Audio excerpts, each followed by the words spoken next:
قل اور قل کا فرق سمجھے آپ؟ قل یعنی کہو، قل یعنی نوش جان فرماؤ.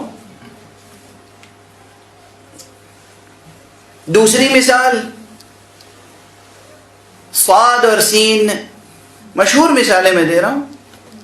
صلی، صاد، صلی، صلی کے معنی ہے پروردگار رحمت نازل فرما یا پروردگار ثنا فرما، ستائش فرما. اللہم صل علی محمد و آل محمد، یعنی پروردگار ستائش فرما محمد و آل محمد کی، ثنا فرما، پروردگار رحمت نازل فرما ان پر.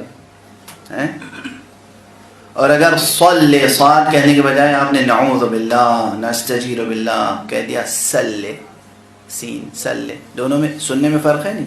صلی، صلی، فرق ہے؟ معلوم ہے صلی کے کیا معنی ہے؟ تلوار کھینچ، ہلاک کر، عذاب نازل کر. اب تو میرے اندر ترجمہ کرنے کی سکت نہیں ہے، خود ہی کر لیجیے. اب جب آپ صلی کے ساتھ پڑھیں گے اور پھر کہیں گے کہ دعا قبول نہیں ہوتی، اب سمجھے میرے جملے کا مطلب کہ شکر کیجئے کہ عذاب نازل نہیں ہوتا.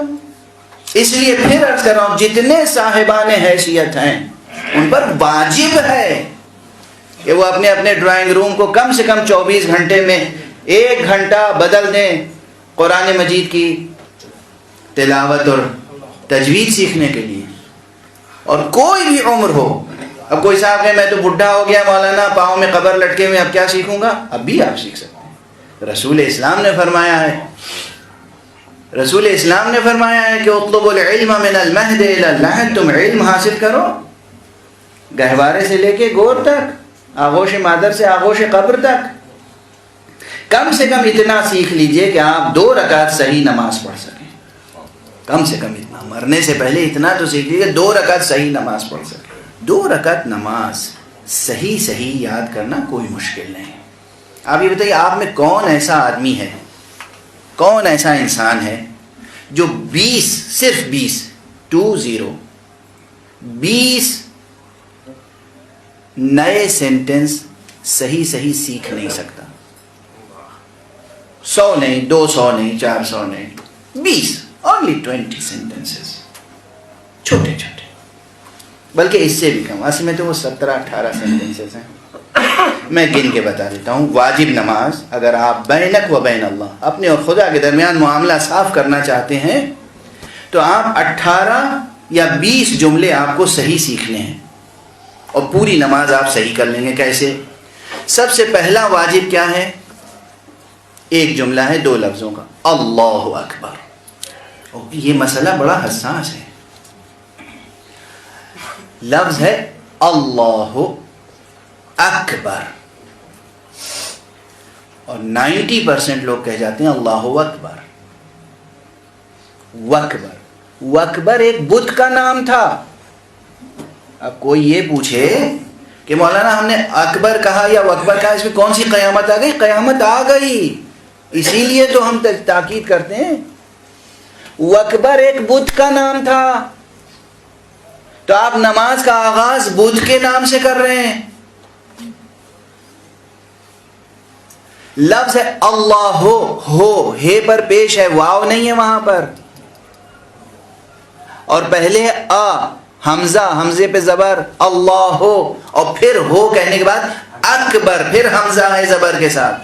اگر آپ نے اللہ اکبر نہیں کہا، اللہ اکبر کہا، نماز باطل.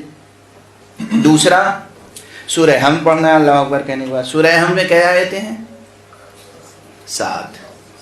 یہ 7 آیتیں صحیح طور پر کہنا سیکھ لیجئے. 7 اور 1 8.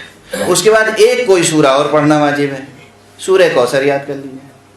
سورہ کوثر کی کتنی آیتیں ہیں؟ بسم اللہ چھوڑ کے 3. 8 اور 3 11. دوسری رکعت میں جی چاہے تو یہی ریپیٹ کر دیجئے، حمد اور کوثر. 11 کے بعد اب آپ کو رکوع میں جانا ہے، اور رکوع میں جانے سے پہلے کیا کہنا ہے؟ وہی اللہ اکبر جو سیکھ چکے ایک بار. رکوع میں جانے کے بعد کیا کہنا ہے؟ سبحان ربی العظیم و بحمدہ. تو 11 اور 1 12. اس کے بعد سجدے میں کیا کہنا واجب ہے؟ سبحان ربی العلی و بحمدہ، سبحان ربی العظیم و بحمدہ، اور سبحان ربی الاعلی و بحمدہ. کتنے جملے ہوئے؟ 13. اور جب آپ نماز ختم کرتے ہیں تو تشہد کے 2 جملے اور سلام کے 2 جملے، کتنے ہوئے؟ 17 جملوں میں نماز مکمل ہو جاتی ہے. ڈوب مرنے کی بات ہے کہ اگر انسان 17 سینٹنسز بھی کریکٹ یاد نہ کر سکے. غلطی سلام میں بھی لوگ کرتے ہیں. السلام علیکم میں سمجھتے ہیں کہ میم کے بعد واو ہے، السلام و علیکم، غلط ہے. وہ میم کے اوپر پیش ہے السلام علیکم. زیادہ سے زیادہ ہارڈلی 20 سینٹنسز اگر آپ محنت کر لیں اور یہ اکیڈمی لوگوں کی 20 سینٹنسز کریکٹ کر دے تو انہوں نے تو جنت میں جاگیر پالی سمجھی.